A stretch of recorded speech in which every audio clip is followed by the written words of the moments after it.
I've gone through the fat loss process many of times throughout my life, and with that I've tried many different techniques and habits in order to try and make that process easier. So in today's video I'm going to share with you 5 of some of the most helpful habits when it comes to losing weight. Alright, so habit number 1 is staring at the food before eating. So let me ask you, what happens when you repeat the same word over and over? It loses its meaning, right? It's kind of a similar concept when you stare at your food. After you've been staring at it for maybe a minute or so, you're like, man, it's kind of losing its meaning to me. You start to question, like, what even really is this? I'm about to just start chewing on this. And when you finally do take the first bite, you're like, I'm really good. I don't want it as much as I thought I did. So the goal of this is to appreciate the food rather than just wolfing it down as soon as it lands on your plate. Before I get into the second habit though, it is my goal to build you up with my videos. So if you want to be built up, feel free to subscribe and turn on post notifications so you don't miss any videos. So habit number 2 is eating slowly. According to science,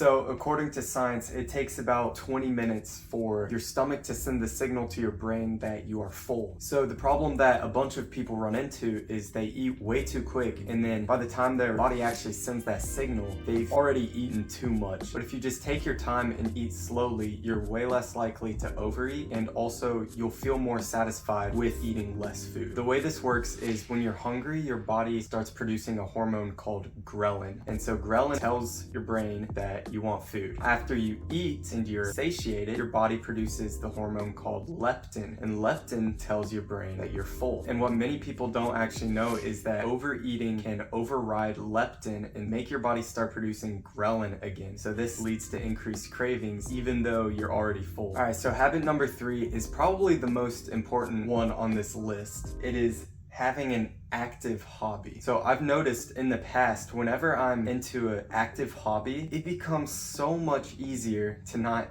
eat so much. If you're just sitting around doing nothing all day, your body's gonna start craving food because the dopamine hit. But if you have an active hobby, you start to get your dopamine from a source that isn't eating food. You become satisfied with not eating so much. You don't have as intense cravings because you're just enjoying being active and being alive. And it also helps, obviously, because you are burning quite a bit more calories, which will help you to lose weight as well. So habit number 4 is something that I actually discovered recently. I came up with it all by myself, I think. I don't know.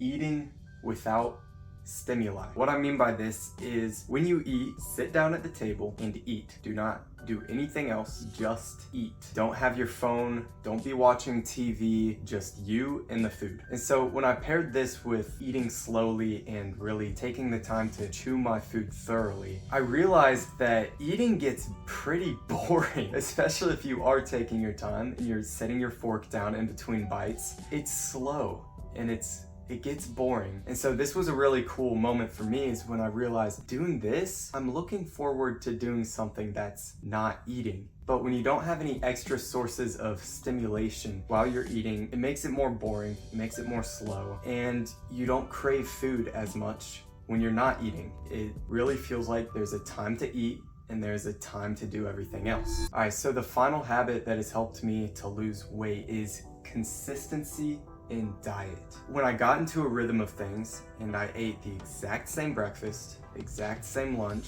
and pretty much the same dinner, what I found is I knew exactly what I was going to eat. I knew exactly what to look forward to, and I knew that with every single one of my meals I was hitting my macros. As long as you're eating food that you actually enjoy eating, you start to really look forward to them, and it helps you make it throughout the day because you know exactly what you're eating and when you're eating it. Whereas if you have zero structure and zero consistency in your diet, it makes it way easier to just snack and not end up hitting your macronutrient goals, and can even make it harder to stay within your calories. Alright, so there we have it. Those are the 5 habits that have helped me the most when I'm trying to cut down on my body fat. I know that many, if not most of you all watching this video, are also trying to build as much muscle as possible. And by applying the information in this video right here, I was actually able to gain muscle while still losing body fat. So you don't want to miss out on that information. Love you all, and God bless.